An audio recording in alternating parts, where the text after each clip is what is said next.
Central Euros? Yeah. Okay, I'll have to look that up. I don't know. Is it like in the middle of Russia? Or by Moscow? Okay, in the middle. No, okay. Moscow in Europe, close more Europe. I'm Asia, in Asia. Okay, thank you. I'll look it up. Thank you. Okay. Okay, so we are connecting today from Raleigh, North Carolina. And it is 3 p.m. where we are today, so I'm still wide awake, where you are very sleepy.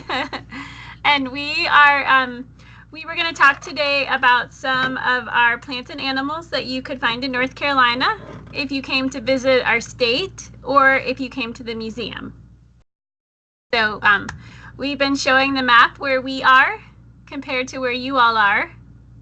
So we are where the star is in the United States. And then here we are with the red arrow on North Carolina. So we're kind of in the middle of the East Coast. And our climate is almost very tropical in the summer. So it gets very hot here and very humid. And we get rain and hurricanes. And then in the wintertime, it gets kind of cold, but not really. So we get a little bit of snow, but sometimes we can be really warm, like in the summer, in the middle of the winter. So it's a pretty mild climate here. So we have lots of really cool plants and animals that call our state home. And here is our state flag in the middle for North Carolina. And then we have a salamander. The marbled salamander is the black and white salamander at the top. We have the northern cardinal towards the bottom, the bird. We have a box turtle, and we have a Venus flytrap, which is the first thing that we were going to share today. And we were going to be talking about our carnivorous plants in North Carolina. So the only place in the world where this particular plant lives in the forest is in North Carolina, and a little bit in South Carolina. But this spot here is the range of the Venus flytrap. So a Venus flytrap as a carnivorous plant will catch insects by having its trigger hairs. It's these little spikes inside of the leaf that will close when an insect hits it multiple times. So I have a live Venus flytrap today that we've been sharing with everybody. And it's safe for me to touch with my finger. So it's so amazing. Yeah, so it's got these little teeth here, and that's basically to help keep this trapped once the bug gets on the inside. Yeah, I read about this plant. It's amazing plant, I think so. I think so too. Yes, it is pretty fascinating. And so the red on the inside is what helps attract the bugs, and they also have nectar, like a flower makes nectar. And that also attracts insects to the smell and to the sugar. And when they crawl through, then they get stuck. And I have a few pictures and a video to kind of show how it happens. Yeah. So here's one picture. Yeah. Here's one picture of the fly. And then here's a video really fast to show you. It's okay. Wow. Whoa. Poor fly.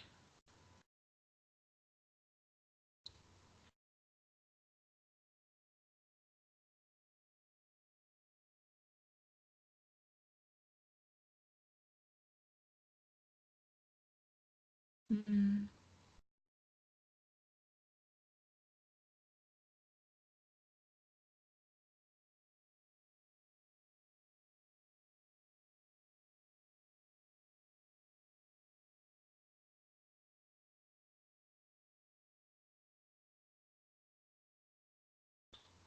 It's so pity. You feel sad for the fly, right? Yeah. Dead fly. Oh. And the really cool thing is that the plant absorbs all of the blood and the soft tissue of the fly, and the only thing that's left is the fly's carcass, that exoskeleton. So that's pretty fascinating that it has these enzymes, like these digestive juices that the leaves secrete, and that when the fly is in there, when it dies, those juices is what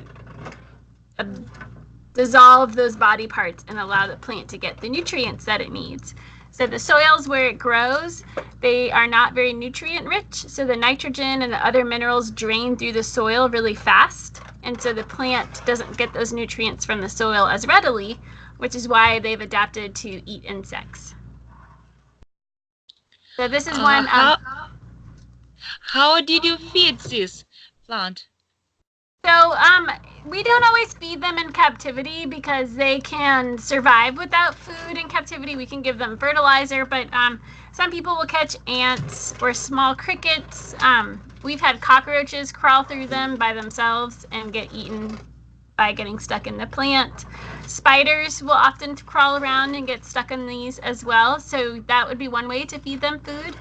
And then the biggest thing for keeping them as a plant for programming and at the museum is that they need a certain amount of light to be open all year. And so that's kind of the harder thing. In Raleigh is where they live on the coast. It's just slightly different than where we are in the middle of the state. And so it's harder to keep them alive longer where we are. Okay. So, but sometimes when we go visit them in the woods, we find bugs and feed it to them just so that we can watch the little trap close because it's fun. Yeah. Yeah. And then in North Carolina, we like to have our state officials, our legislators that make the laws, often will pass official symbols for North Carolina. And so we have an official state carnivorous plant, and it's the Venus flytrap. So it's one of our North Carolina state symbols. Okay. So I was going to, I'm going to put the Venus flytrap to the side in just a moment, and then I was going to show you all a couple of other things.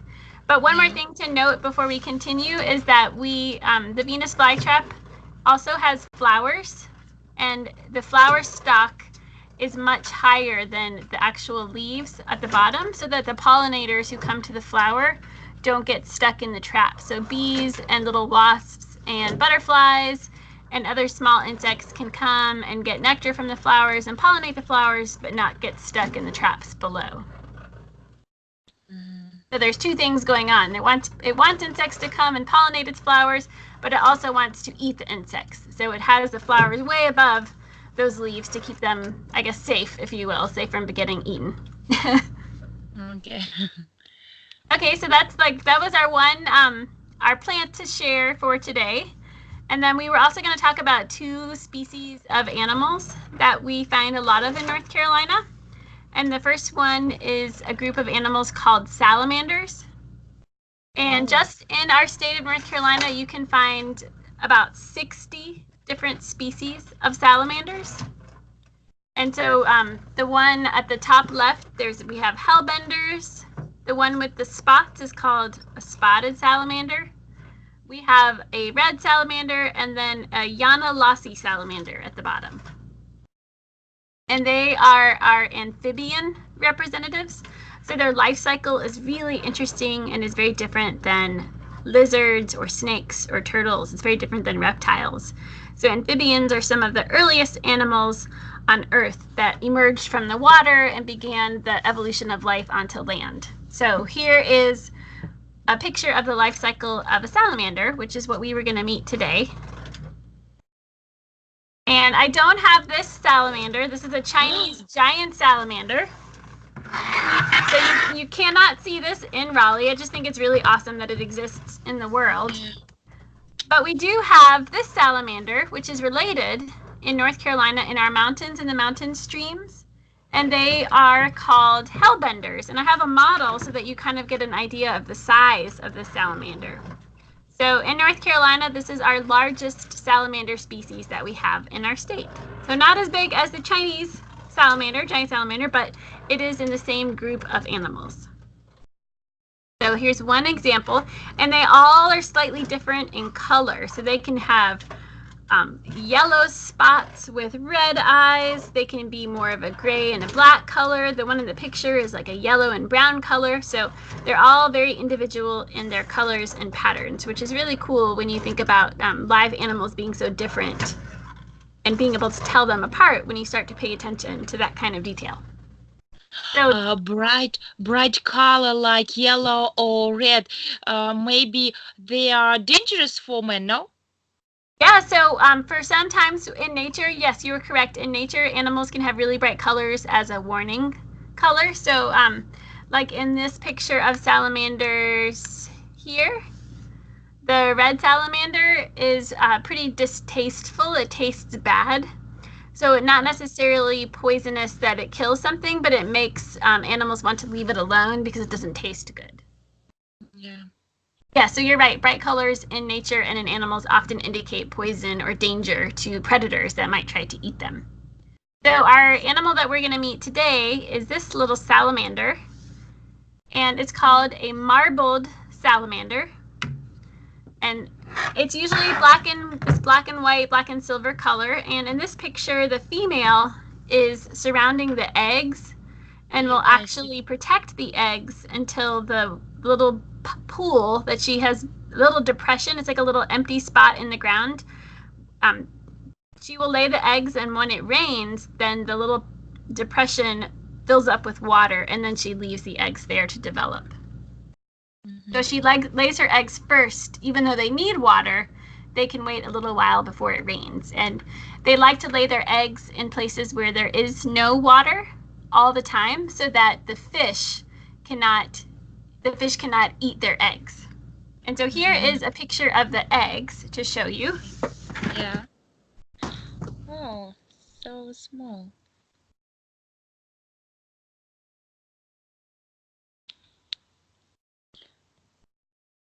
Yeah, I see.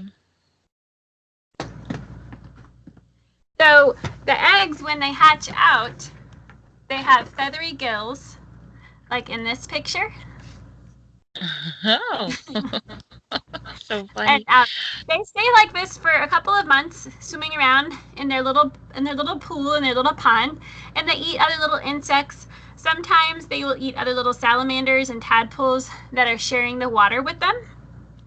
And then when they finish their development, they look like this. Yeah. And they can be many different patterns and colors. And I'll show you the one that I have today is our live marbled salamander. Wow, really? Live salamander. So one of our favorite things to include in our educational programs at the museum and on exhibit is live animals that you might not get to see all the time in the wild. Wow. Love to share them with our visitors and with our students and our families so that you have a chance to see a live animal in person and get a feel for how big they are and how they behave, what they like to eat. So we have these kinds of exhibits and programs a lot at our museum in Raleigh. And for size comparison, it is similar in size to my thumb. Yeah. So it's not a really big salamander, but still a pretty good size. And they are active in the fall. And they are breeding in like November, right around now. And so then this is the time of year when it rains at nighttime. These salamanders can be found crossing the road and coming out of their hiding places in the woods to go to the spots where they're going to lay their eggs. So it's a neat little nighttime story that goes on when all of us are sleeping, which is pretty neat to think about this going on in the woods when you're resting at night. And then, so looking at this picture, one of the ways that scientists study salamanders sometimes, they'll take pictures of different salamanders, and then they can compare their patterns and their shapes, and they can tell them apart from each other, so that if they catch one and they let it go, when they catch it again and they take their picture, they can see how long the salamander has survived. Is it the same salamander as last year? Did it grow? Is it missing a toe? Is it gone completely? So taking pictures of these salamanders and their patterns is how we keep track of different salamanders, which a lot of animals in nature, we can do that now. So tiger stripes are unique to tigers. Zebras have their own unique pattern to individuals. Turtles, salamanders, snakes. It's pretty cool. Like in all of those patterns, it helps camouflage or helps signal, danger, I'm poisonous, but it also helps it keeps individuals apart, which is for us helpful for us, I guess, as people. Okay. In our Middle Europe, we have lizards. Yes. Green lizards, and sometimes we can see near our home and catch them. They're green. How big are they? Are they like this big or bigger? No, smaller. Smaller. Okay. Yeah, like finger. Oh, like a finger. Okay. Yeah. And we have in North Carolina, we have some green lizards too here, and we call them anoles. So Anole is what we call our little lizards here that are green and brown like that. Oh yeah. You know, do you have salamanders and amphibians where you are? I don't know about salamanders in the Urals. Okay. You'll have to look it up afterwards. Tomorrow when you wake up in the morning after you get your sleep. I know that one Russian writer, Bajov, he wrote several fairy tales about lizards, about stone lizards, yeah, and Stone lizards? green stone. Oh, okay. Yeah. I will. My coworker is not quite here yet, but he was telling me that he grew up. He has some family from Russia, and he was telling me he grew up hearing Russian fairy tales. So I'll have to ask him about that one. Oh, okay, great. So, all right, I will put our marbled salamander away, and then I was going to share one more animal with all of you. Okay. And this is going to be our eastern box turtle. And we were talking about state symbols. The salamander is our state amphibian. And then our one that I showed you, this marbled salamander. And then the box turtle is our state reptile. And so box turtles like this one are really common all around our state of North Carolina. And they can have really beautiful bright colors like you see in this picture. And they're called the box turtle because they close up in their shell like you see in this picture when they get scared in the wild. And so their arms and their legs and their head get pulled in completely into their shell. So they're protected by their bone on the outside. Yeah. And then just like the marbled salamander, all of the individuals have their own unique patterns. The box turtle also has very unique patterns and shape and colors for each individual turtle. And so that's another way scientists study box turtles in the wild. They also are taking pictures of these individuals and telling them apart by their colors and their patterns. And then when you think of what a turtle likes to eat, eastern box strawberry. Yeah, he's eating a strawberry. So of course, you know, if they're living somewhere where somebody's growing strawberries or there's wild strawberries growing, they do eat them in the wild. But more commonly, I've seen them eat blueberries and mulberries. They also eat worms and slugs and cockroaches. They eat beetles and beetle larvae. Oh. They like the greens growing on dandelions and other plant greens. So they're omnivores. They eat a variety of foods. And so here's my live turtle to share with all of you. Oh. Our eastern box turtle. This is one of our favorites that we like to, one of our favorite animal ambassadors to share with people. And this one is a male. And we can tell our male box turtles apart. They're often very colorful, like you see with these bright red and yellows. And he's got these bright red eyes. And then also on the underside here, the male turtles are what we say concave. So the shape of their plastron, this part of their shell, is different than the carapace, than their top part. And then their shell shape can be a little different, and their tail is a little different than a female turtle, but that's one of the ways we can tell them apart. And we were looking at this particular individual. He has been a turtle ambassador at the museum since 1995. So he has been at the museum for just about 25 years. Oh. and he's probably a little bit older than that as well. So box turtles can live to be, I think the record is 120 or 130 years of age, maybe even 150 years old that a box turtle lived. He Yeah, so wants to go away. he does, yeah. I mean, it's he's actually been really, really busy in the container that he travels in for programs, and I feel like they kind of know when the seasons are changing, and in the fall, a lot of them have moved on to their hiding resting place for the winter time. So I'm not sure if that's why he's so busy. Yeah. Yeah. So this is our third animal, our third North Carolina symbol to share with you today. If you come to North Carolina or come to the United States, many different regions of the USA have box turtles that live there. So this is a pretty common turtle all around our country. Okay. I like him very much. You're welcome. So I will, I'm going to put it back since he's moving around so much. Yeah. And then, did you have any questions before we finish up? We were having lots of short connections with our schools from all over the world today.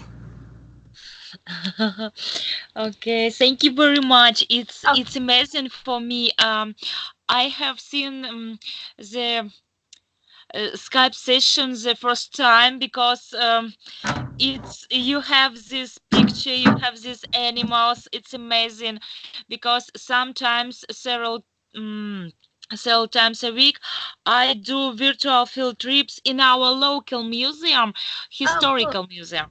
Yes. Okay. Yes, and it's very interesting to see your version of museum and how you can do it, how you can speak, how you can show your animals. Yes, it's amazing. Thank you very much. Oh, you're welcome. I'm glad that you enjoyed it. We're happy to connect with you, and I hope that you can go to sleep soon. Yes, of course. I hope with my children. Okay, bye. Okay, thank you. Bye. Have a nice day.